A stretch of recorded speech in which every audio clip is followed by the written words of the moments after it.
Everyone, मैं हूं Ravi Mishra, history faculty. आप लोग 2 लेक्चर देख चुके हैं इस बैच का और अब तक आप लोगों को ये समझ बननी शुरू हो गई होगी कि मेंस के लिए जब आप पढ़ते हैं तो आपको जो तरीका होता है वो डिफरेंट तरीके से पढ़ाया और समझाया जाता है। मेंस का तरीका ही बहुत अलग है और जब आप मेंस के लिए अच्छे से पढ़ लेंगे, कॉन्सेप्ट समझते हुए अपनी समझ बढ़ा लेंगे तो फैक्ट को रटना या समझना बहुत ही आसान हो जाता है। इसीलिए मैं आपको प्रारंभिक और मुख्य परीक्षा को ध्यान में रखकर पढ़ा तो रहा हूँ, पर पहले मेंस पढ़ा रहा हूँ इस बैच में कि मेंस के लिए कैसे पढ़ना है। लास्ट की क्लास में मैंने आपको ये समझाया था कि कैसे यूरोप में कुछ विशिष्ट संस्थाएं हुआ करती थी, सामंतवाद, सर्वव्यापी चर्च व्यवस्था और पवित्र रोमन साम्राज्य। मैंने आपको सामंतवाद समझाया था और फिर मैंने आपको यह भी बताया था कि सामंतवाद यूरोप में आया कैसे। मैंने कहा था बहुत बड़ा साम्राज्य हुआ करता था यूरोप में, रोमन साम्राज्य, और रोमन साम्राज्य टूटा तो पश्चिमी रोमन साम्राज्य पूर्वी रोमन साम्राज्य में बंट गया।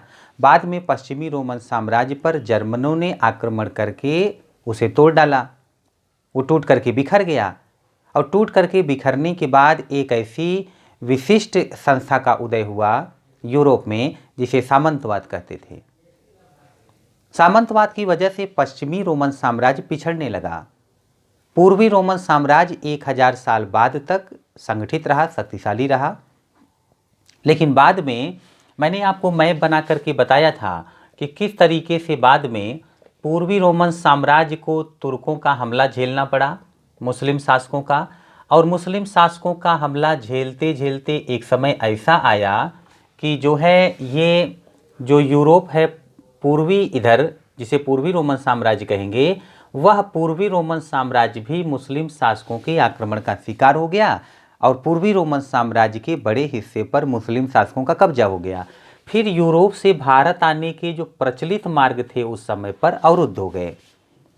और उसके बाद मैंने कहा था कि किस तरीके से भौगोलिक खोजों का नया दौर शुरू हुआ। वास्को डी गामा भारत खोजता हुआ आया, भारत का रास्ता खोजता हुआ इस तरफ से। कोलंबस इधर से भारत का रास्ता खोजता हुआ अमेरिका पहुंचा। तो एक ऐसी अवस्था आई दुनिया में जिसे आने वाले समय में वैश्वीकरण कहेंगे, ग्लोबलाइजेशन।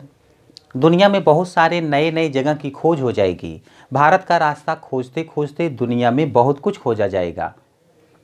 एक समय था यही नहीं पता था अमेरिका है या नहीं है, कहाँ है, कैसे है। आज ना सिर्फ अमेरिका का पता चलेगा, ऑस्ट्रेलिया का पता चलेगा, दक्षिण अमेरिका के देशों का पता चलेगा। तो ग्लोबलाइजेशन आ गया, वैश्वीकरण। और फिर मैंने कहा था जब जब वैश्वीकरण आया है दुनिया में, फायदा भारत और चीन को हुआ है। दुनिया वाले सामान लेने के लिए भारत चीन आते थे, बदले में सोना चांदी देते थे, तो भारत चाइना का फायदा ज़्यादा होता था, बाकी लोगों का कम। इसीलिए चाइना भी बड़ा अमीर हो गया था और भारत को तो सोने की चिड़िया कहा ही जाता था। इतनी बात मैंने लास्ट की क्लास में आपको समझाई थी। अब जितना समझाया था उसके आगे समझाने चल रहा हूं, बहुत ध्यान से आप मेरी बातों को सुनना। मैंने आपसे कहा कि पूर्वी रोमन साम्राज्य पर बार बार मुस्लिम शासकों का आक्रमण हो रहा था। अब थोड़ा सा ये समझ लीजिए पहले कि ये आक्रमण हो क्यों रहा था, क्या कारण था आक्रमण करने का। और उसके लिए मुझे आपको इस्लाम धर्म के बारे में कुछ जानकारी देनी होगी। फिर मैं आपको समझाऊंगा सर्वव्यापी चर्च व्यवस्था क्या थी और पवित्र रोमन साम्राज्य क्या था। इससे पहले मैं आप लोगों को इस्लाम धर्म के बारे में कुछ बातें समझाना चाहता हूं। आप लोग बहुत अच्छे से समझो, इसे समझोगे तभी आगे का मेरा लेक्चर समझ पाओगे। देखो, जैसे भारत का इतिहास 3 भागों में बांटा गया है, प्राचीन काल का इतिहास, मध्यकाल का इतिहास, आधुनिक काल का इतिहास। जब भी मैं कहूं आधुनिक तो भारत में ही नहीं, आधुनिक पूरी दुनिया में आधुनिक, आधुनिक काल। मैं कहूं मध्यकाल तो पूरी दुनिया का मध्यकाल। मैं कहूं प्राचीन काल, पूरी दुनिया का प्राचीन काल। मैं आपको राष्ट्रीय राज्य का उद्भव टॉपिक पढ़ाने जा रहा था, लेकिन वो जो है वो आधुनिक काल का टॉपिक है। ये सब वर्ल्ड हिस्ट्री में जो कुछ होगा ये सब नया नया परिवर्तन वास्को डी गामा के बाद ये सब मॉडर्न हिस्ट्री में पढ़ा जाता है, आधुनिक काल।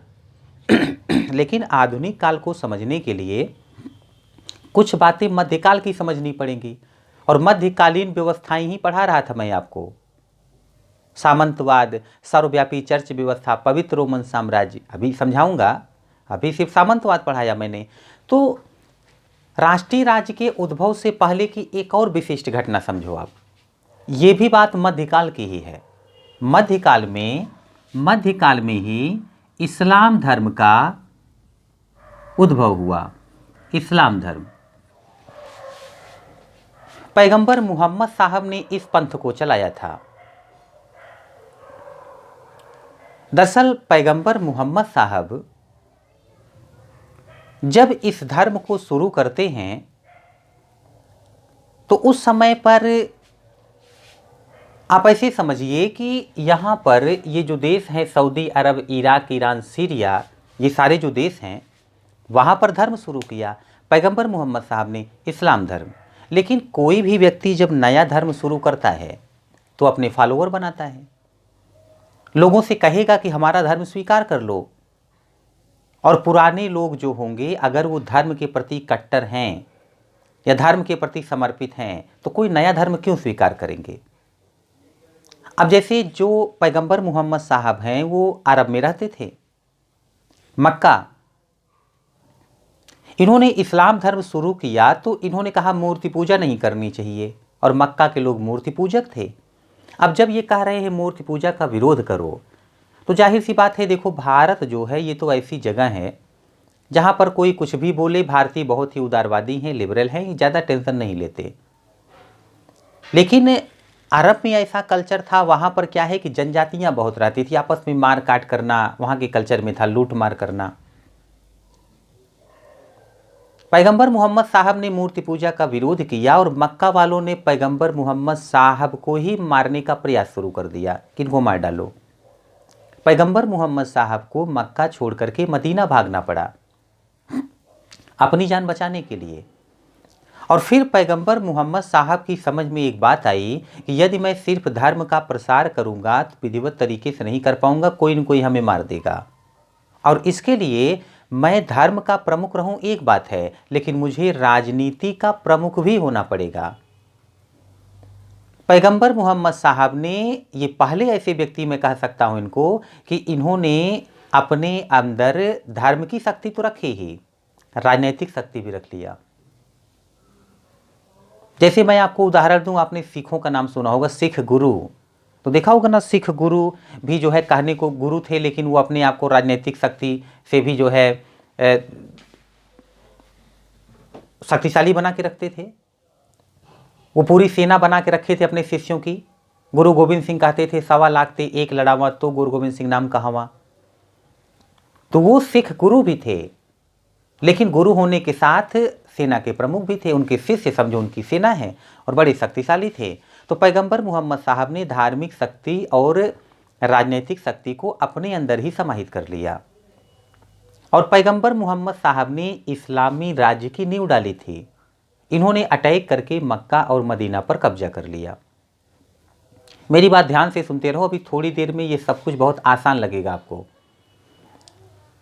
मक्का मदीना पर कब्जा कर लिया। अच्छा, मक्का मदीना पर कब्जा करने के थोड़े समय बाद पैगंबर मोहम्मद साहब की डेथ हो गई।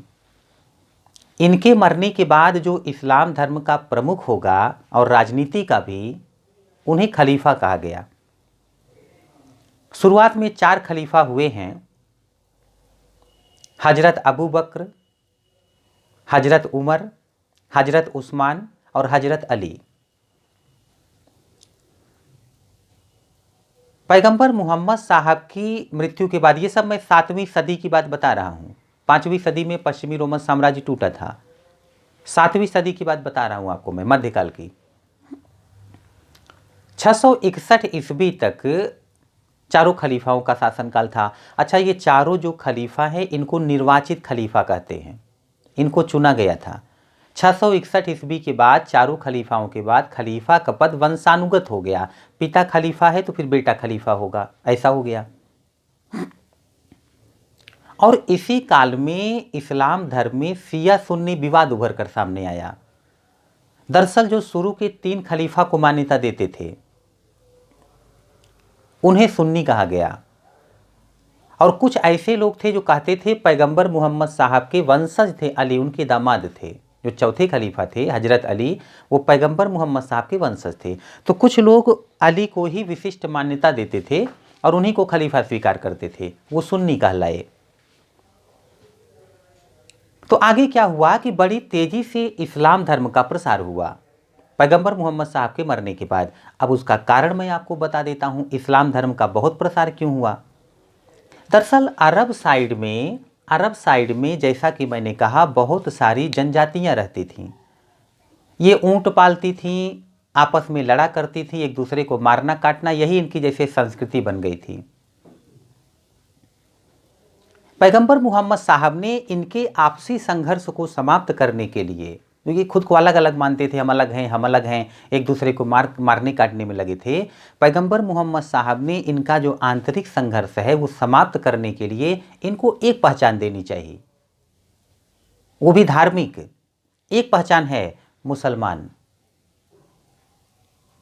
और मुसलमान की पहचान दे करके इनको एक करना चाहा। साथ ही जानते हैं आप, एकता में बल होता है, संगठन में बल होता है। तो पैगंबर मोहम्मद साहब ने इनको एक करके इनके आंतरिक संघर्ष को बाह्य संघर्ष की ओर मोड़ने का प्रयास किया कि आपस में लड़ करके यहाँ रेगिस्तान में कुछ नहीं मिलने वाला। अगर लोग संगठित हो जाए, शक्तिशाली हो जाएं, तो बल्कि ये इस्लाम धर्म के प्रसार के नाम पर, इस्लामिक साम्राज्य के प्रसार के नाम पर अरब से निकल करके अगल बगल के देशों में जा करके एरिया जीत करके धर्म का प्रसार करके इस्लाम धर्म को भी फैला सकते हैं, इस्लामिक एम्पायर को भी।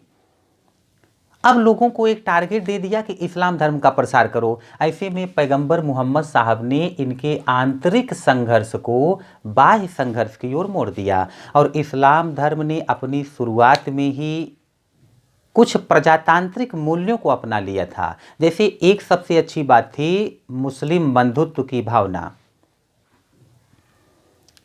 यूरोप में इस समय पर लोग lower class, upper class, middle class ऐसे बटे हुए थे। भारत में ब्राह्मण, क्षत्रिय, वैश्य, शूद्र जातियों के नाम पर लोग बटे हुए थे, लड़ते थे। पैगंबर मोहम्मद साहब ने सारे मुसलमानों के अंदर एक भावना भरनी चाहिए, बराबरी की, समानता की, मुस्लिम बंधुत्व की भावना, मुस्लिम भाई भाई। अब जब एक पहचान हो गई मुसलमान, एक भावना आएगी मुस्लिम भाई भाई, और जब एकता स्थापित होगी, बहुत सारे लोग इकट्ठा होंगे, और जब बहुत सारे लोग मिल करके आपस में लड़ने की बजाय संगठित होकर के अगल बगल के देशों पर कब्जा करना शुरू करें, तो सोच के देखो इस्लाम धर्म का भी प्रसार होगा, इस्लामिक एम्पायर का भी, इस्लामिक एम्पायर का भी प्रसार होगा। और यही हुआ। अब यहाँ से निकल करके मुस्लिम शासकों ने यूरोप पर अटैक करना शुरू किया, अफ्रीका पर, इधर भारत पर, और आने वाले समय में ये जो इस्लामिक साम्राज्य है ये पश्चिम एशिया, पूर्वी एशिया, उत्तरी अफ्रीका के कुछ क्षेत्रों में, और भारत के सीमावर्ती राज्यों पर, भारत के सीमावर्ती राज्यों तक इस्लाम धर्म फैल गया। अब आज के बाद भारत पर भी संकट था, मुस्लिम शासक आक्रमण करना शुरू करेंगे क्योंकि इस्लामिक एम्पायर बढ़ा रहे हैं लोग, इस्लाम धर्म का प्रसार कर रहे हैं। यूरोप पर भी संकट था, और जिस समय यूरोप पर भी संकट था, आपको उसी समय की एक सिचुएशन बता रहा हूं मैं, पर उसको बताने से पहले एक और पॉइंट समझो आप। इतना तो आप समझ गए होंगे कि क्यों पूर्वी रोमन साम्राज्य को बार बार मुस्लिम शासकों का आक्रमण झेलना पड़ रहा था, ये तो समझ गए होंगे आप। मैंने आपको समझाया था ना कि पश्चिमी रोमन साम्राज्य जर्मन आक्रमण से टूटकर बिखर गया, पर पूर्वी रोमन साम्राज्य 1000 साल आगे तक चलता रहा। पूर्वी रोमन साम्राज्य को भी बार बार मुस्लिम शासकों का आक्रमण झेलना पड़ता था, और बाद में एक जो है तुर्क जो मुसलमान थे, तुर्कों की एक शाखा थी सल्जेक तुर्क, और उन्होंने पूर्वी रोमन साम्राज्य की राजधानी कुस्तुनतुनिया पर कब्जा कर लिया। तब ये प्रचलित रास्ते बंद हो गए, यही समझाया था मैंने आपको, वही और क्लियर कर रहा हूँ। तो क्या हुआ कि अब मुस्लिम शासकों के आक्रमण का खतरा बना रहता था यूरोप पर भी, और वही आक्रमण पूर्वी रोमन साम्राज्य झेल रहा था। अब इतना समझकर इसको यहां पर छोड़ दो। अब मैं आपसे चर्चा करने जा रहा हूं यहां पर सर्वव्यापी चर्च व्यवस्था। सर्वव्यापी चर्च व्यवस्था, ये सेंट्रल एशिया में, इधर मध्य एशिया में, इधर पूर्वी एशिया में क्या चल रहा था ये सब तो मैंने बता दिया। यूरोप में क्या चल रहा था वो भी मैंने आपको सामंतवाद तो बताया था। अभी सर्वव्यापी चर्च व्यवस्था समझ लो। ईसा मसीह ने एक सादा और आडंबर मुक्त धर्म शुरू किया था जिसे ईसाई धर्म कहते थे। ईसा मसीह की मृत्यु के बाद ईसाई धर्म भी तेजी से फैला था। आगे ईसाई धर्म में दो बहुत बड़े संत हुए, सेंट पॉल और सेंट ऑगस्टाइन।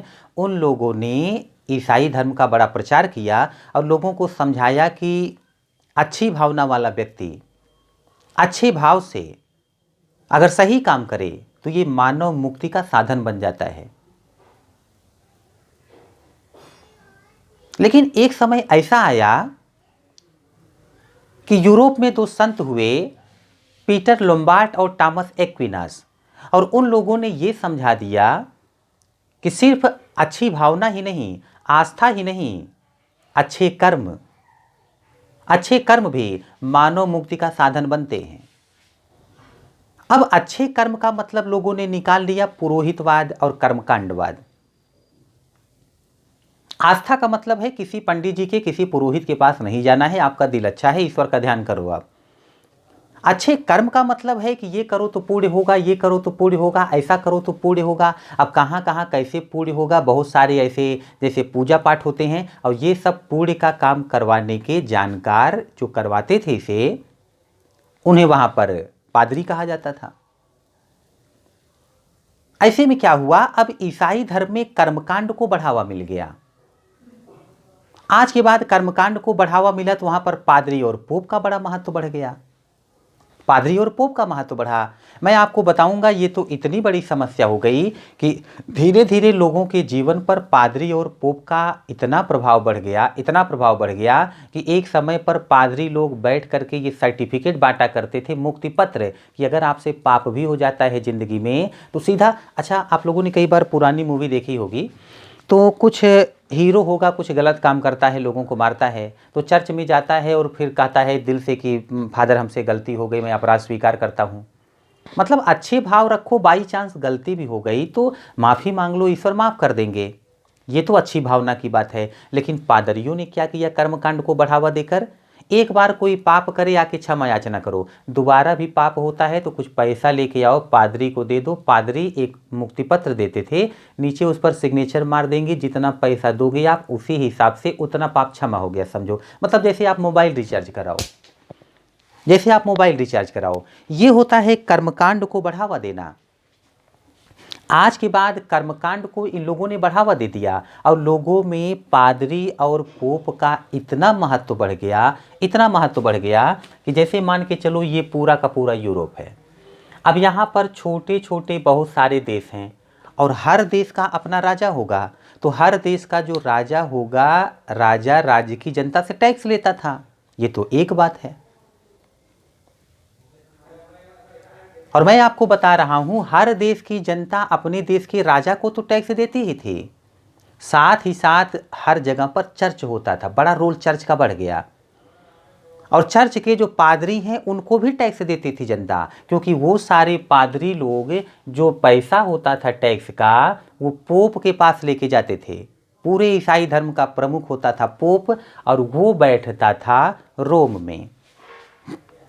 जैसे ईसाई धर्म में, इस्लाम धर्म में सारे धर्म के जो इस्लाम धर्म के फॉलोअर थे उनके हेड खलीफा होते थे या कभी पैगंबर, ऐसे ईसाई धर्म के प्रमुख हो गए पोप। और पोप के अधीन बहुत सारे पादरी हैं जो पूरे यूरोप में फैले हुए हैं। इसी को कहा गया है सर्वव्यापी चर्च व्यवस्था, सर्वत्र व्याप्त है। पूरे यूरोप में सर्वव्यापी चर्च व्यवस्था व्याप्त है। अब सोच करके देखो, एक देश का राजा सिर्फ अपने देश का टैक्स पाएगा, लेकिन रोम का पोप पूरे यूरोप से जहाँ जहाँ ईसाई धर्म का प्रभाव है वहाँ से टैक्स निकल करके पोप के पास पहुँचेगा। तो पोप की इनकम बड़ी होगी कि नहीं, उनकी ताकत भी बड़ी होगी कि नहीं। ये वही दौर है मध्यकाल का, जब यूरोप में सर्वव्यापी चर्च व्यवस्था थी और उसके हेड पोप थे जो चाहते थे कि और ईसाई धर्म फैले। यही अवसर है जब इधर मध्य एशिया की तरफ, पूर्वी एशिया की तरफ इस्लाम धर्म का प्रभाव बढ़ रहा था और इस्लाम धर्म के खलीफा चाहते थे कि और इस्लाम धर्म फैले। अब आप सोच करके देखो, यूरोप में और मध्य एशिया में टक्कर होगी कि नहीं होगी। यहाँ के लोग चाहते हैं ईसाई धर्म फैले, पोप, यहाँ के खलीफा चाहते हैं इस्लाम धर्म फैले, टक्कर होगी। और अब एक बात और समझो, एक और पॉइंट है पवित्र रोमन साम्राज्य। यही तीसरी विशिष्ट संस्था थी जिसकी बात मैंने की थी। राष्ट्रीय राज्य का उद्भव समझने से पूर्व हमें यूरोप में कुछ परिवर्तनों को समझना पड़ेगा, कुछ विशिष्ट संस्थाओं को जानना होगा जिनका नाम है सामंतवाद, सर्वव्यापी चर्च व्यवस्था, पवित्र रोमन साम्राज्य। यही मैंने कहा था ना, वही समझा रहा हूं। बल्कि मैं आपको माहौल बता दे रहा हूं पूरी दुनिया का। इस माहौल को समझने के बाद आप देखोगे आगे क्या और कैसे परिवर्तन हुआ। इसलिए मैंने कहा था कि यदि सीधा टॉपिक मैं पढ़ाऊंगा मेंस का, आप नहीं समझ पाओगे। पहले पूर्व काल में होने वाले कुछ परिवर्तन को समझ लो। अब कुछ आपको समझ में आना शुरू हो गया होगा, मैं जानता हूं, और अभी धीरे धीरे करके और समझ जाओगे आप सब कुछ। पवित्र रोमन साम्राज्य क्या है, तो इतना तो आप समझ गए होंगे कि इस काल में जो मैं आपको पढ़ा रहा हूं, धर्मयुद्ध चल रहे थे। ईसाई धर्म के प्रसार के नाम पे धर्म युद्ध करेंगे, मुस्लिम धर्म के प्रसार के नाम पे धर्म युद्ध करेंगे। धर्म युद्ध चल रहा था। और इसी अवसर की बात है, कैरोलिंजियन वंश का एक शासक चार्ल्स मार्टिन टूर्स नाम की एक लड़ाई में मुस्लिम शक्तियों को पराजित कर दिया। उसका नाम रोशन हो गया। अब चार्ल्स मार्टिन के वंश का ही एक शासक हुआ शार्लमा, और बड़ा शक्तिशाली था। उसने अपनी शक्ति के बल पर मध्य यूरोप, पूर्वी यूरोप को शामिल करके एक विशालकाय साम्राज्य संगठित किया। और जब वो शक्तिशाली है, मुस्लिम शासकों को हरा रहा है, तो रोम के पोप को शार्लमा जैसा कोई व्यक्ति ही चाहिए था जो मुस्लिम शक्तियों को पराजित कर सके, ईसाई धर्म का प्रभाव बढ़ा सके। और स्वयं पोप ने, जिनका महत्व किसी राजा से बहुत ज़्यादा होता था, जैसे मुस्लिम धर्म में जितने भी सुल्तान हों उनसे कहीं बहुत ज़्यादा सम्मान और पावर खलीफा के पास होती थी, ऐसे यूरोप में कितना भी सम्मानित और ताकतवर राजा हो, पर उससे कहीं ज़्यादा सम्मानित और ताकतवर पोप हुआ करते थे। स्वयं पोप ने अपने हाथ से 800 ईस्वी में राजमुकुट ले जाकर शार्लमा के सर पे रख दिया और उसको पवित्र रोमन सम्राट घोषित किया। शार्लमा के साम्राज्य को पवित्र रोमन साम्राज्य कहा गया, होली रोमन एम्पायर। अच्छा, रोमन शब्द ही क्यों इस्तेमाल हो रहा है? ये पुराने रोमन साम्राज्य की याद में, जब पूरा रोमन साम्राज्य एक हुआ करता था, बहुत शक्तिशाली था, उस याद में यहाँ रोमन शब्द का यूज हुआ है। वो पुराने रोम की ताकत याद करना चाहते हैं, जब रोम टूटा नहीं था, रोमन साम्राज्य टूटा नहीं था। उसी रोमन साम्राज्य की याद में स्वयं यहाँ पोप ने क्या किया, शार्लमा को रोमन साम्राज्य, पवित्र रोमन साम्राज्य का प्रमुख बनाया और शार्लमा के साम्राज्य को पवित्र रोमन साम्राज्य कहा गया। अब आप तीनों बातें समझ गए होंगे, सामंतवाद, सर्वव्यापी चर्च व्यवस्था, पवित्र रोमन साम्राज्य, ये सब व्याप्त था यूरोप में। बगल में यहाँ इस्लाम धर्म का उद्भव हो चुका था, और यूरोप में मतलब पूर्वी रोमन साम्राज्य में जो मुस्लिम शासकों के बगल पड़ता था, और मुस्लिम शासकों में युद्ध चल रहा था। युद्ध चलता रहा और एक समय पर तुर्क जो कि मुस्लिम थे, उनकी एक शाखा सल्जेक तुर्कों ने पूर्वी रोमन साम्राज्य यानी कि बिजेंटियन साम्राज्य की राजधानी कुस्तुनतुनिया पर कब्जा कर लिया 1453 ईस्वी में। और इसी के बाद यूरोप और भारत के बीच प्रचलित सभी व्यापारिक मार्ग अवरुद्ध हो गए, और फिर भौगोलिक खोजों का वह दौर शुरू हुआ, जिसके बाद इस तरफ से भारत के रास्ते की खोज होगी पुर्तगालियों द्वारा, इधर अमेरिका की खोज होगी, फिर इधर दक्षिण अमेरिका की खोज होगी, बहुत सारे जगह की खोज होगी। यही समय है, इन्हीं रास्तों के अवरुद्ध होने के बाद आधुनिक पश्चिम का उद्भव होगा। जो पश्चिम यूरोप आज आप देख रहे हो, इसी घटना के बाद, रास्ते बंद होने के बाद आधुनिक पश्चिम का उद्भव होगा। इसी के बाद मैं कहूँ आधुनिकता का उदय होने वाला है। इसी के बाद वह टाइम शुरू होगा जिसे आप लोग आज मॉडर्न टाइम कहते हैं। अभी शुरुआत होने वाली है। कैसे होगी, क्या होगी, मैं बताऊंगा। लेकिन इसी रास्तों के अवरुद्ध होने के बाद ये जो कुछ भौगोलिक दौर, ये भौगोलिक खोज शुरू कर रहे हैं ना यहाँ के देश, इन्हीं खोजों के बाद दुनिया जुड़ने लग जाएगी। और अगर मैं सिर्फ यूरोप की बात करूं तो इसी के बाद आधुनिक पश्चिम का उद्भव होगा। और अब मैं जितना आपको समझा चुका, अब यहीं से मैं आपको समझाऊंगा क्या होगा कि राष्ट्रीय राज्य का उद्भव शुरू हो जाएगा, क्या होगा कि अमेरिका में क्रांति होगी, अमेरिका में संविधान बन जाएगा। ये सब परिवर्तन कैसे आएंगे, अब मैं आपको समझाना शुरू करूंगा वह टॉपिक जहां से आपका मेंस का टॉपिक शुरू होता है। जो शुरुआत का मेंस का टॉपिक पहला है, यहीं से मैं आपको समझाऊंगा। अब आप समझ चुके होंगे मध्यकाल में दुनिया में चल क्या रहा था।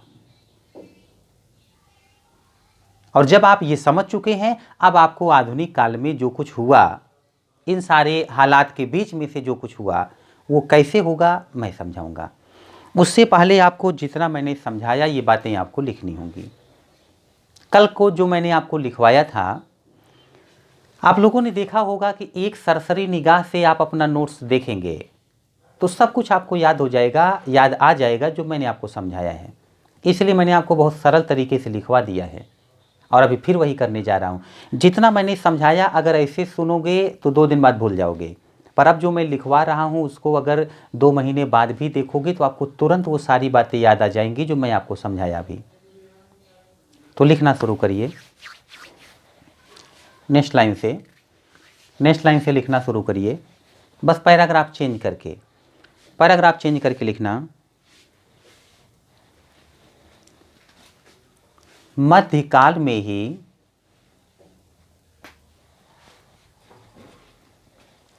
इस्लाम धर्म का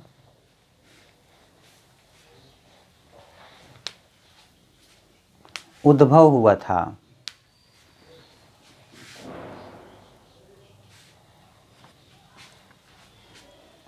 मध्यकाल में ही इस्लाम धर्म का उद्भव हुआ था। पैगंबर मोहम्मद साहब ने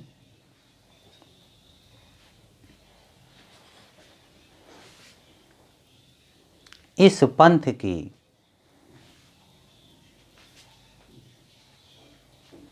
शुरुआत की थी।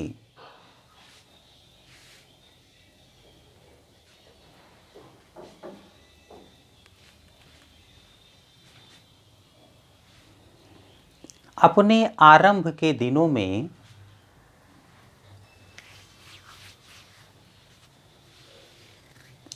पैगंबर मोहम्मद साहब को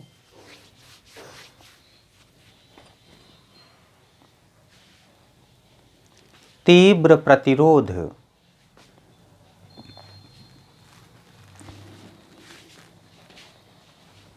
का सामना करना पड़ा था।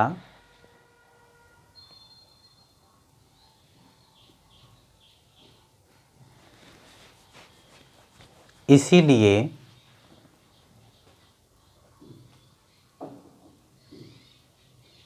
पैगंबर ने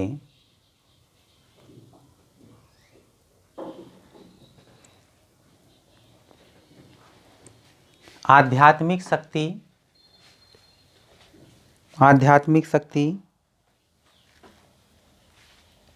और राजनीतिक शक्ति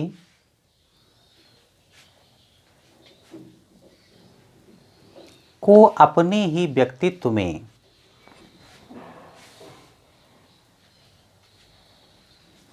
निहित कर लिया था।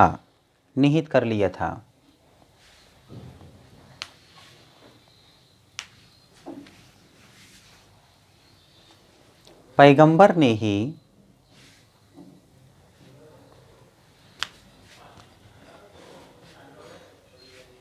इस्लामी राज्य की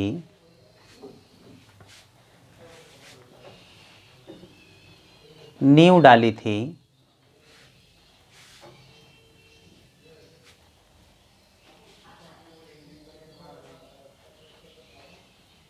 तथा मदीना और मक्का पर कब्जा कर लिया था।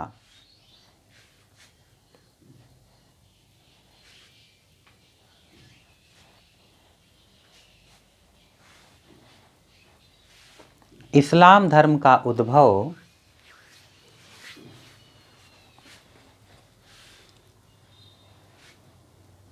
सातवीं सदी में हुआ था।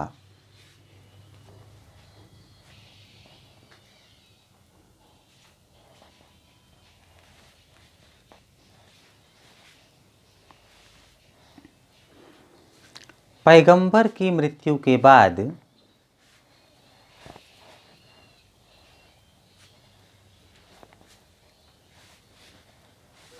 चार आरंभिक खलीफा हुए,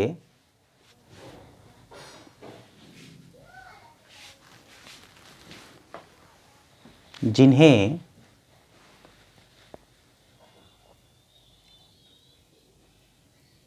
निर्वाचित खलीफा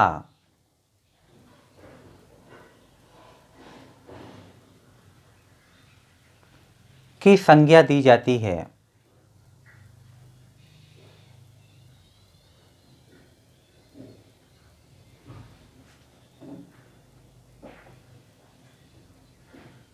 ये चार खलीफा थे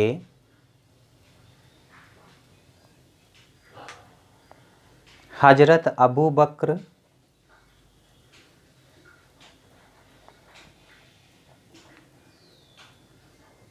हजरत उमर, कमा करके हजरत उमर,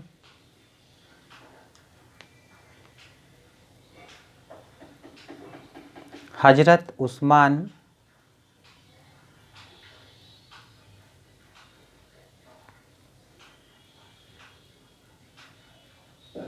और हजरत अली।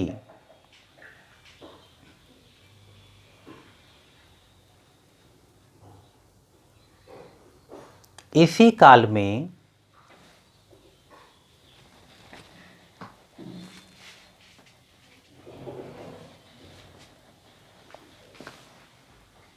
शिया और सुन्नी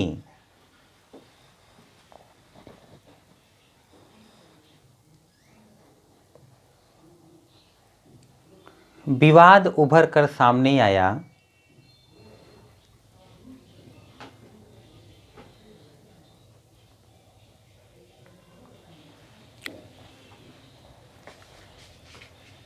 कुछ मुसलमान ऐसे थे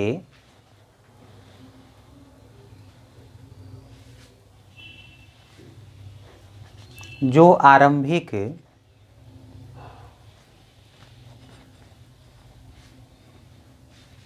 तीन खलीफा को ही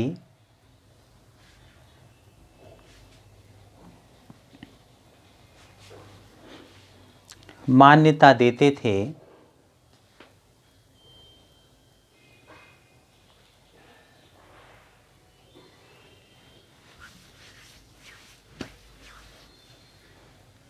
वे सुन्नी कहे जाते थे।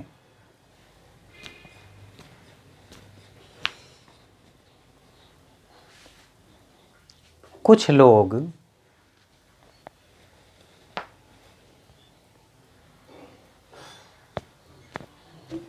पैगंबर मोहम्मद साहब के वंशज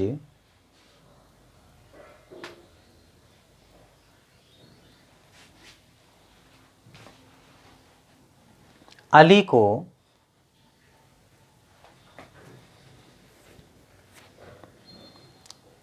विशेष महत्व देते हुए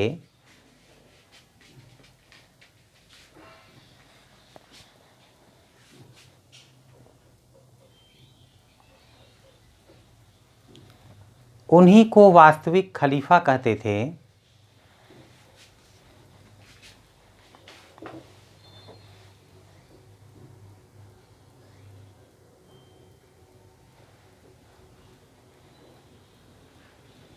ऐसे लोग शिया कहलाए।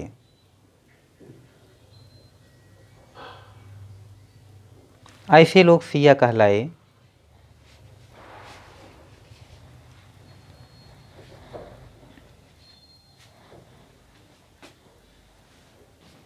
पैराग्राफ चेंज करना, लिखना पैगंबर के पश्चात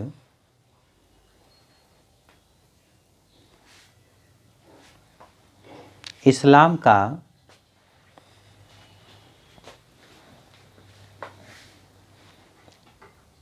तेजी से प्रसार हुआ।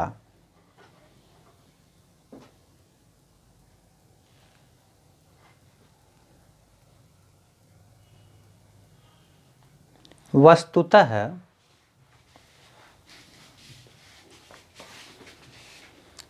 अरब क्षेत्र में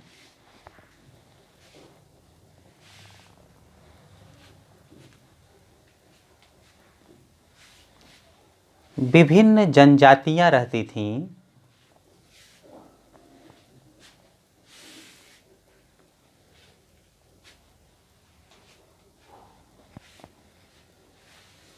जो ऊंट पालती थीं।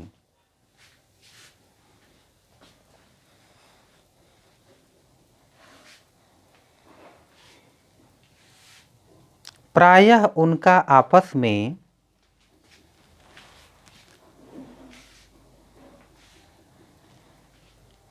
संघर्ष होता रहता था।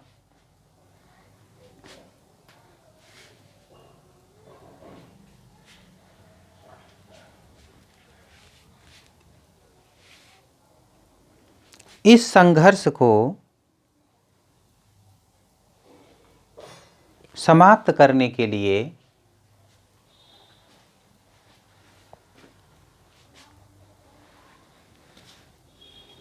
पैगंबर मोहम्मद साहब ने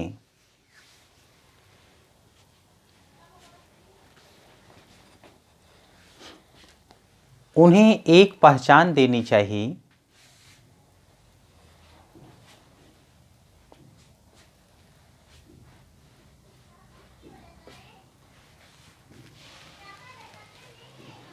वो पहचान थी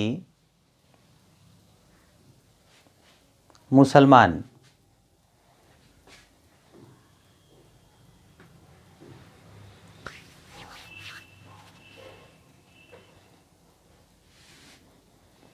अपने आरंभ में ही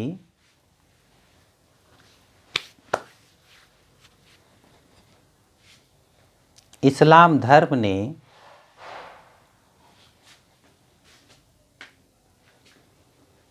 कुछ प्रजातांत्रिक मूल्यों को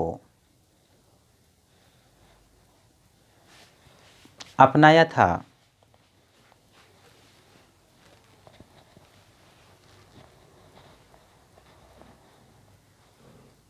जैसे मुस्लिम बंधुत्व की भावना, जैसे कि मुस्लिम बंधुत्व की भावना। अच्छा, यही प्रजातांत्रिक मूल्य हैं या भावनाएं हैं जिनका बड़ा फ़ायदा हुआ इस्लाम धर्म को। यूरोप के लोग lower class, middle class, upper class के नाम पे लड़ते थे, एक नहीं थे। भारत के लोग ब्राह्मण, क्षत्रिय, वैश्य, शूद्र जातियों के नाम पे लड़ते थे। और यहाँ प्रजातांत्रिक समानता का मूल्य ला करके, एक पहचान दे करके मुस्लिमों को ऐसा संगठित किया गया कि आप देखेंगे जितना तेज़ी से पूरी दुनिया में इस्लाम धर्म का प्रसार हुआ है, इतना तेज़ी से तो किसी धर्म का प्रसार हुआ ही नहीं था। यही कुछ विशेष बातें हैं जिनको शुरुआत से ही इस्लाम धर्म को फ़ायदा पहुंचा।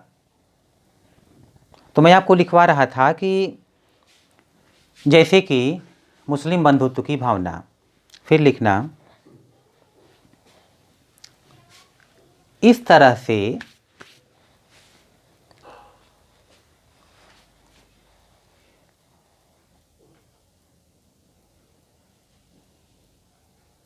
पैगंबर मोहम्मद साहब ने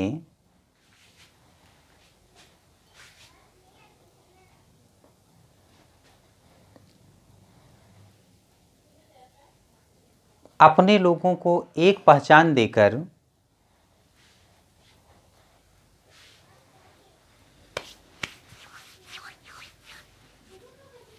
कॉमा करके लिखना, बंधुता की भावना का विकास करवाकर,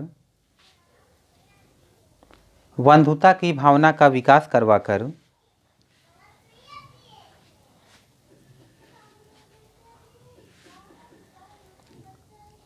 लोगों को एक उद्देश्य भी दे दिया,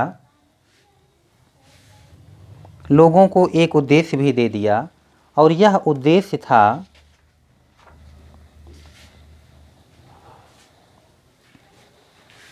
इस्लाम धर्म का प्रसार।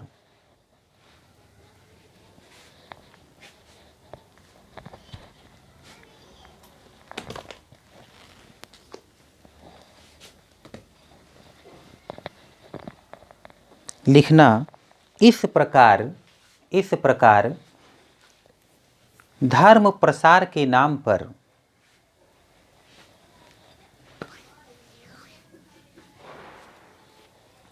पैगंबर ने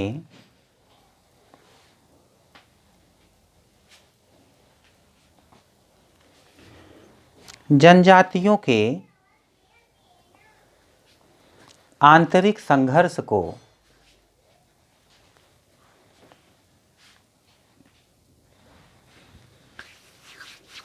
बाह्य संघर्ष की ओर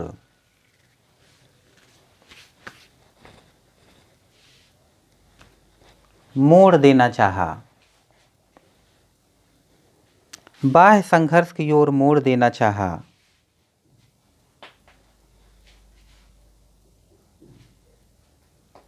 इसी क्रम में इस्लाम धर्म का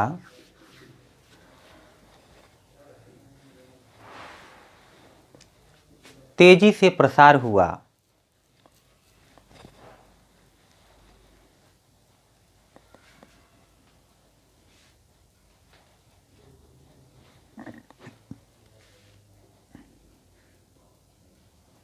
धीरे धीरे इस्लाम धर्म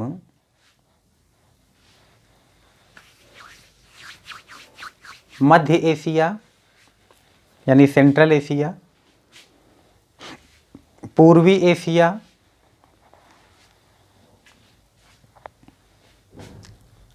उत्तरी पूर्वी अफ्रीका,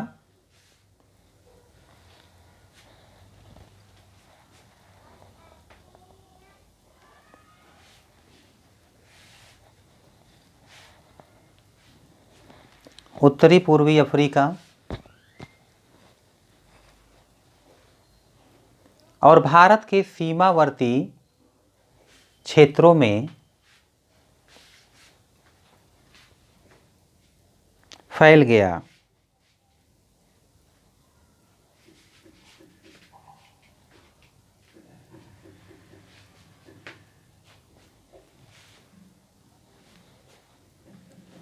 आगे तुर्कों ने भी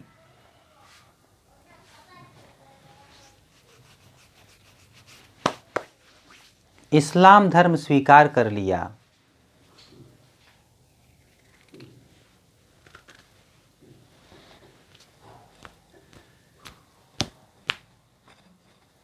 तुर्कों ने इस्लाम धर्म स्वीकार कर लिया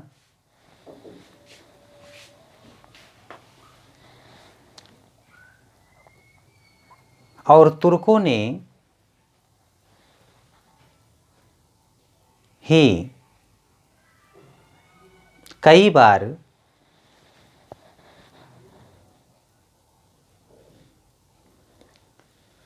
पूर्वी रोमन साम्राज्य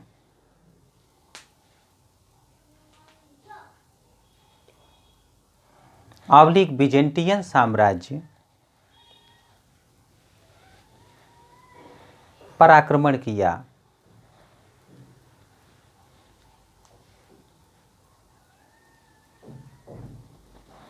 बिजेंटियन साम्राज्य पर आक्रमण किया। अब तो आप मामला समझने लग गए होंगे कि कैसे पूर्वी रोमन साम्राज्य बाद में जो है हारेगा और कैसे यूरोप से भारत आने के रास्ते बंद होंगे, और क्लियर समझ जाएंगे आप। कुछ बातें और बहुत ही सरलता से लिखें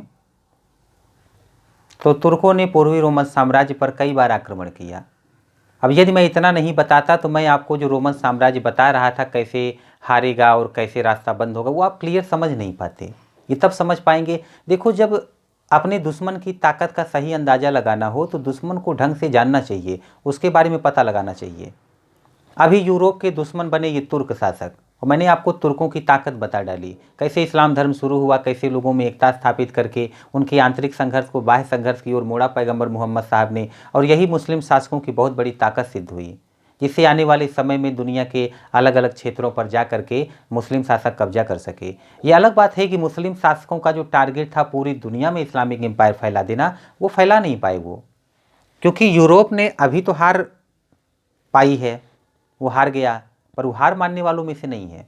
वो लोग अपने आप को और शक्तिशाली बनाएंगे, और मुस्लिम जिस प्रकार से इस्लाम धर्म का प्रसार हो रहा था उससे भी कहीं तेज़ी से ईसाई धर्म का प्रसार करेंगे। अब इतना तो आप जानते होंगे कि वर्तमान में सबसे ज़्यादा दुनिया में ईसाई धर्म को मानने वाले ही हैं। रही बात तुर्कों की, तो कभी तुर्की का लोकेशन, बल्कि आज ही मैप उठा के देखना तुर्की कहाँ है, और तुर्की के ही थोड़ा सा वेस्ट में देखेंगे ना तो आपको यूरोप नज़र आएगा। और आज भी देख लो आप, तुर्की यूरोपियंस, यूरोप के देशों के और ईसाई धर्म के नाम पर संगठित हो जाते हैं। और तुर्की को देख लो, अभी लड़ाई चल रही है दो देशों के बीच, और आपने देखा होगा तुर्की पूरा सपोर्ट कर रहा है मुस्लिम देश का, पाकिस्तानी भी सपोर्ट में आ जा रहे हैं। अभी फ्रांस को देखो जरा सा, इसी धर्म के नाम पर फ्रांस के लोगों ने एक्शन ले लिया और उसके बाद फिर जो है यूरोपियंस फ्रांस के साथ संगठित होने लग गए, तो तुर्की फिर खिलाफत करने लग गया। तो जो इतिहास में हो चुका है उसके लक्षण वर्तमान में भी विद्यमान हैं, लेकिन ये तब आप समझ पाओगे, लक्षण देख पाओगे जब आपके अंदर जानकारी है, आपको पता है क्या हुआ है, कैसे हुआ है। जब समझ रहेगी तभी समझ पाओगे क्या लक्षण दिख रहे हैं, वरना आपके लिए तो दुनिया में क्या चल रहा है क्या नहीं चल रहा कोई विशेष मतलब ही नहीं होगा। कुछ बातें आप जानते हो, फिर बहुत कुछ नहीं जानते।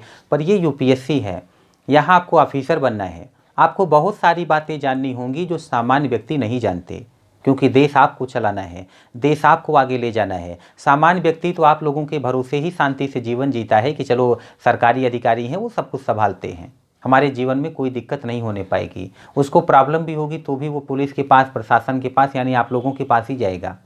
और आप लोग ही आईएएस, आईपीएस, पीसीएस, पीपीएस आप ही तो बनोगे। तो आपकी जानकारी आम लोगों से कहीं विशेष होती है, और वही विशेष जानकारी आप लोगों को प्रदान करने का कार्य भी मैं कर रहा हूँ।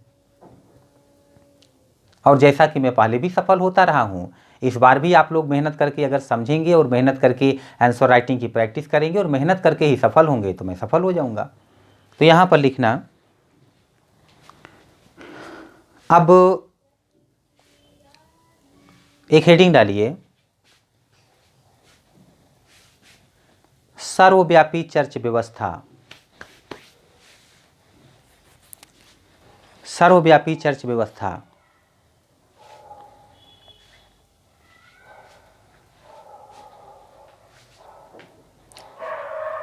इसमें लिखना ईसा मसीह ने, अभी जो कुछ मैं लिखवा रहा हूँ, जो कुछ समझाया, लास्ट में एक जगह पर ला करके ऐसा इकट्ठा कर दूंगा कि सब कुछ आप अपने दिमाग में ऐसे एक कोने में रख लेंगे ना तो सुरक्षित बचा रहेगा, और आपका वह नॉलेज आपको भूलेगा ही नहीं, हमेशा काम आएगा।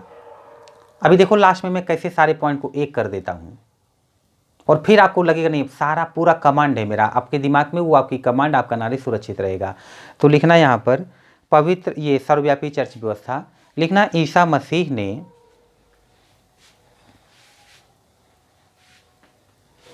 एक सादा और आडंबर मुक्त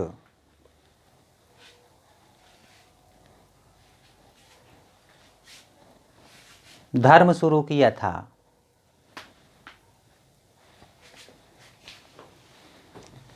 आप लोगों को मैं अभी सिखाऊंगा, अभी तो शुरुआत में ज़्यादा सिखा दिया तो आपकी समस्या बढ़ जाएगी, वरना मैं आपको दिखाऊंगा।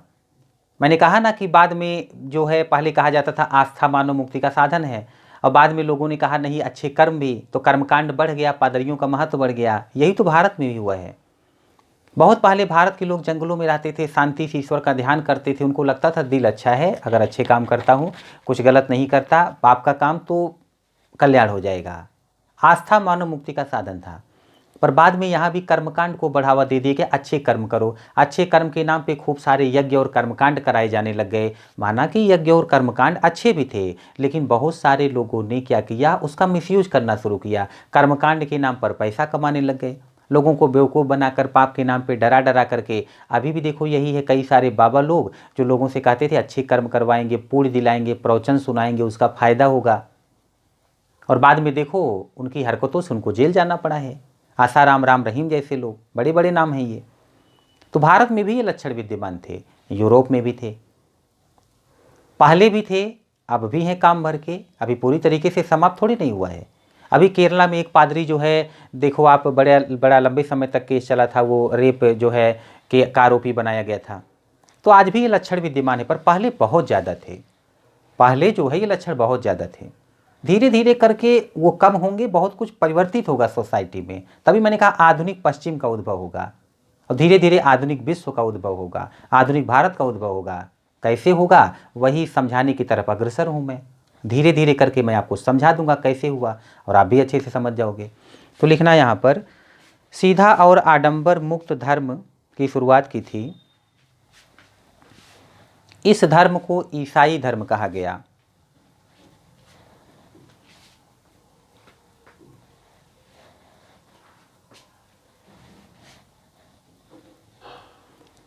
आगे ईसाई धर्म में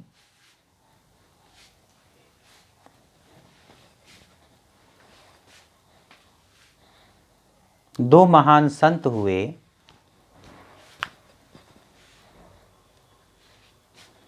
सेंट पॉल और सेंट ऑगस्टाइन।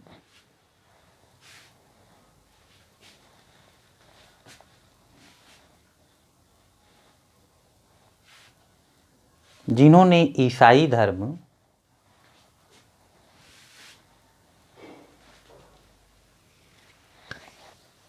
का तेजी से प्रचार किया।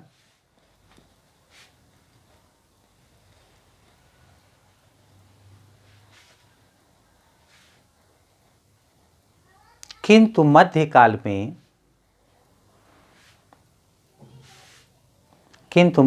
में दो ईसाई संत हुए,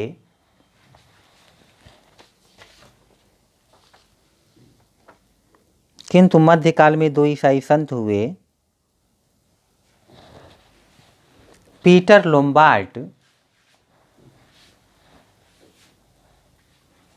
और थॉमस एक्विनास।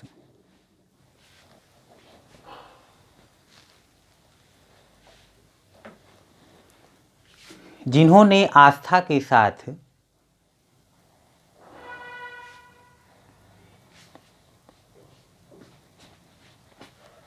अच्छे कर्म को भी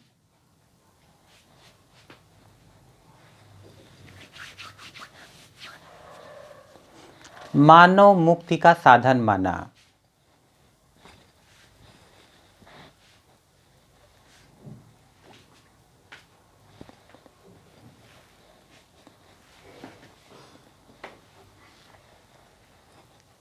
मानव मुक्ति का साधन माना। यहां अच्छे कर्म का तात्पर्य निकाला गया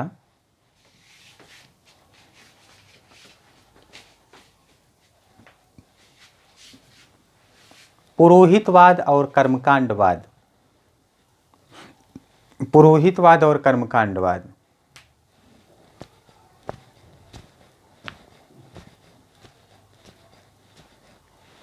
पहले लोग कहते थे दिल से आवाज़ दो, आत्मा की आवाज़ ईश्वर तक पहुंचती है।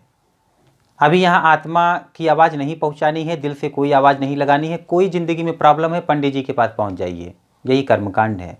कुंडली में दोष है, कहीं आना जाना है, कोई समस्या आ रही है, ज़िंदगी में बहुत दुख चल रहा है, तो दिल से ईश्वर को मत पुकारो, सीधा पंडित जी के पास पहुँच जाओ। तो पंडित जी तो मिसयूज करेंगे ही। फिर भाई दुख और रोग इसी की कमाई डॉक्टर खाते हैं, तो आप उनके पास जाओगे तो ये तो उनकी इनकम का साधन है। वकील हैं, ज़िंदगी में परेशान हो तो उनके पास जाना पड़ेगा, किसी से कोई समस्या है, अब उसकी कमाई वकील खाते हैं। ऐसे कर्मकांड बढ़ गया तो इसकी कमाई जो है वो पुरोहितों के पास जाएगी, और समस्या होनी ही होनी थी, क्योंकि कमाई का जरिया बनाने के बाद धीरे धीरे करके जब धर्म कमाई का जरिया बन जाए तो उस धर्म में बड़ी समस्या खड़ी हो जाती है। यूँ समझिए उस धर्म का और धर्म के मानने वालों का पतन शुरू हो जाता है। यूरोप में भी यही सिचुएशन थी। इतने धार्मिक रूप से ये लोग कट्टर और रूढ़िवादी हो गए कि अगर एक बार पादरी ने कह दिया चुड़ैल होती हैं, तो हर गांव में 2-4 महिलाएं ऐसी होती थी कि 5वीं महिला को कहती ये चुड़ैल, इसके ऊपर चुड़ैल आती है।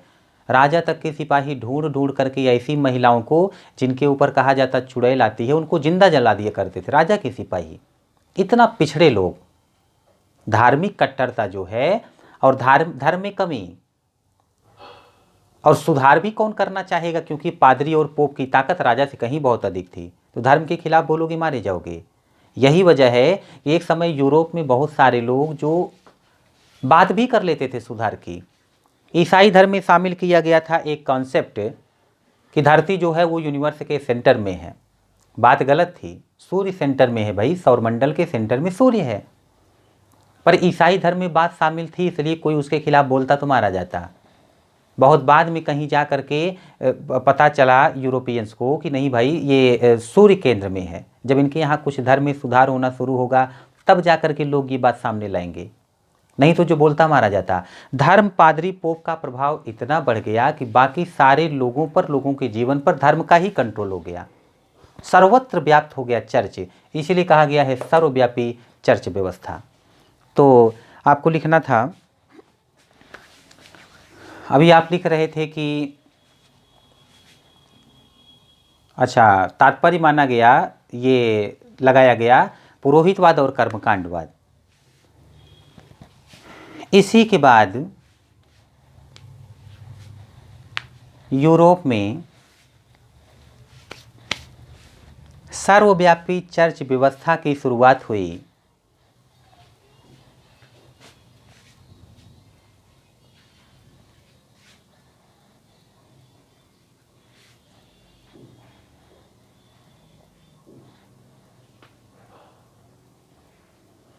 सर्वव्यापी चर्च व्यवस्था की शुरुआत हुई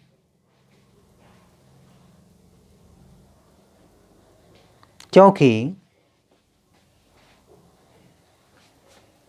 इस व्यवस्था में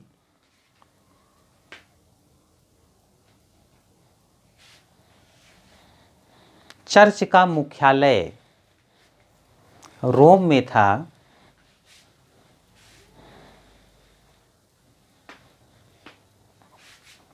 जबकि चर्च की शाखाएं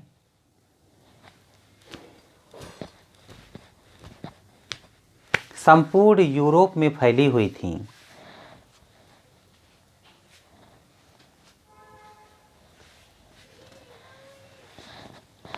अब लिखिए, अलग से हेडिंग डालिए, पवित्र रोमन साम्राज्य। ये जो कुछ मैं आपको बता रहा हूँ ये जानना बहुत ज़रूरी था, क्योंकि जब मैं आगे पढ़ाऊँगा और ये सब आप जानते रहेंगे तभी आगे के लेक्चर आप समझ पाएंगे, बहुत अच्छी तरीके से समझ पाएंगे। तो लिखिए यहाँ पर पवित्र रोमन साम्राज्य।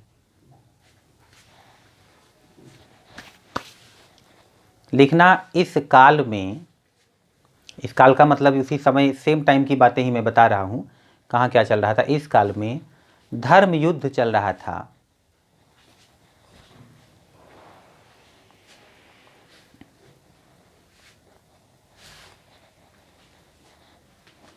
ईसाई शक्तियाँ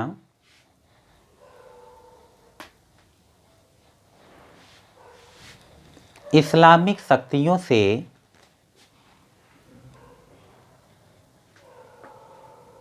टकरा रही थीं।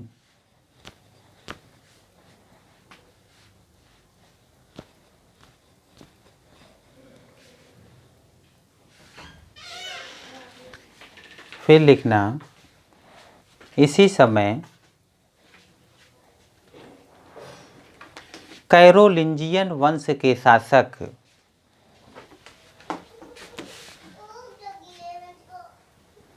कैरोलिंजियन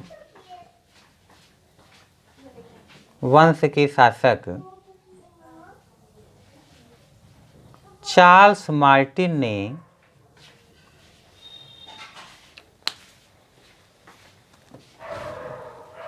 टूर्स की लड़ाई में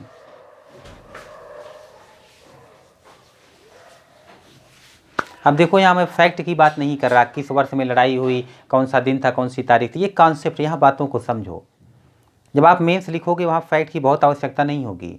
अगर आपको कॉन्सेप्ट पता है, अच्छी समझ है, आप बहुत अच्छा उत्तर लिख ले जाओगे। तो लिखना है, चार्ल्स मार्टिन ने टूर्स की लड़ाई में इस्लामिक शक्तियों को पराजित किया।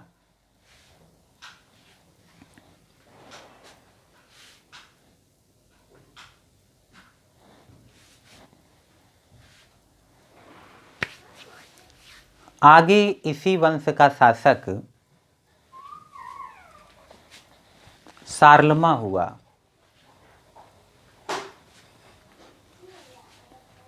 आगे इसी वंश का शासक शार्लमा हुआ, जिसने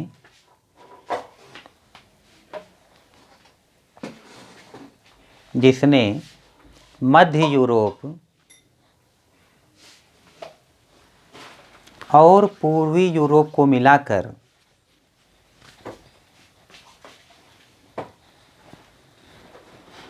एक विशाल साम्राज्य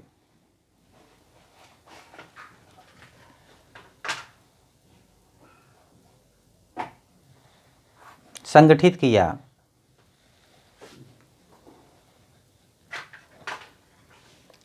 रोम के पोप को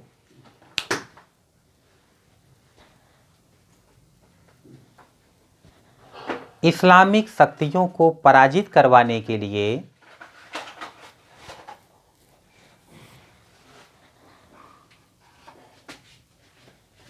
ऐसे ही किसी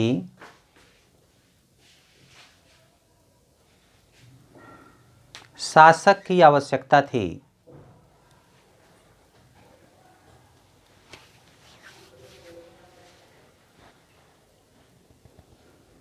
अब आप देख रहे होंगे मुस्लिम शासक को ईसाई शासक से उतनी टेंशन नहीं है जितनी इधर से खलीफा को है पूरे इस्लाम धर्म को लेकर, और उधर पोप को है पूरे ईसाई धर्म को लेकर। वो ज़्यादा चिंतित हैं कि धर्म को नुकसान ना पहुँचे और धर्म का प्रसार कितनी तेज़ी से हो जाए, क्योंकि फ़ायदा उन्हें पहुँचता था।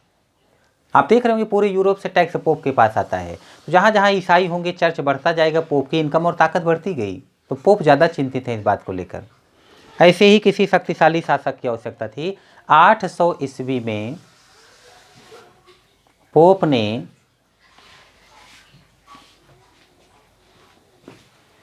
अपने हाथों से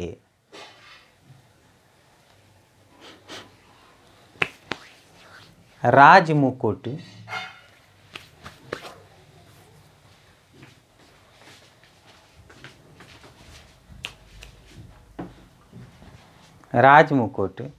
शार्लमा के सर पर रखा। राजमुकुट शार्लमा के सर पर रखा और उसे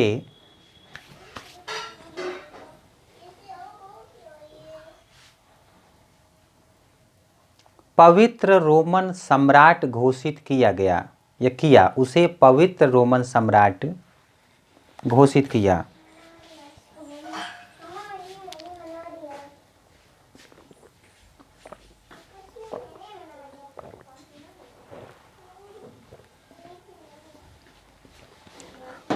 उसे पवित्र रोमन सम्राट घोषित किया। यहाँ रोमन शब्द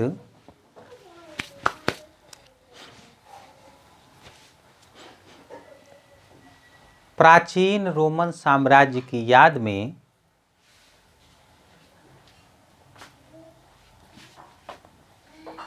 रखा गया था।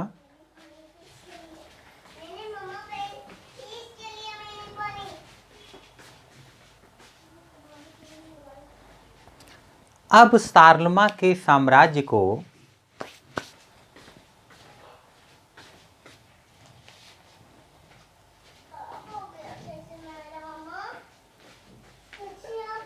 पवित्र रोमन साम्राज्य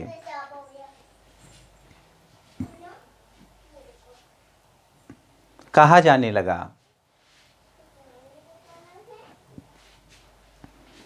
और पैराग्राफ चेंज करके लिख लेना। किंतु 1453 ईस्वी में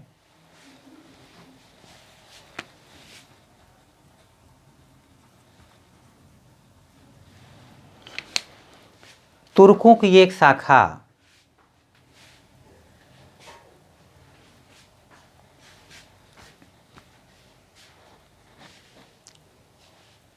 डैश करके सल्जेक तुर्क या ब्रैकेट में सल्जेक तुर्क ने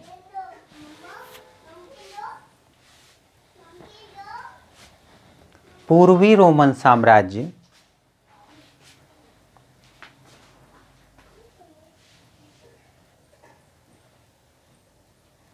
आवलिक बिजेंटियन साम्राज्य की राजधानी कुस्तुनतुनिया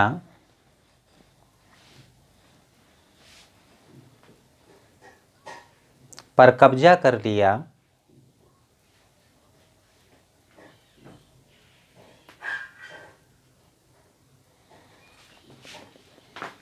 और इसी घटना के बाद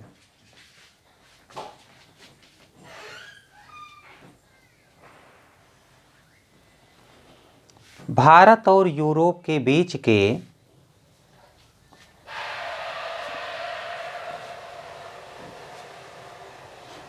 लगभग सभी प्रचलित मार्ग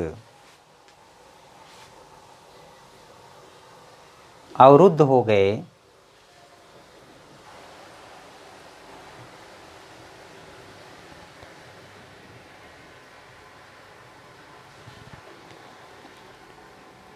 फिर भौगोलिक खोजों का वह दौर शुरू हुआ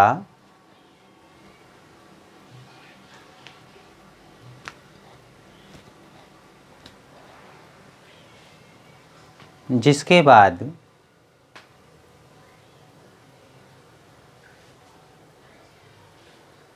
अमेरिका की खोज हुई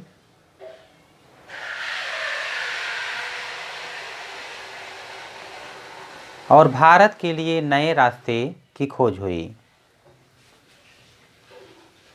भारत के लिए नए रास्ते की खोज हुई।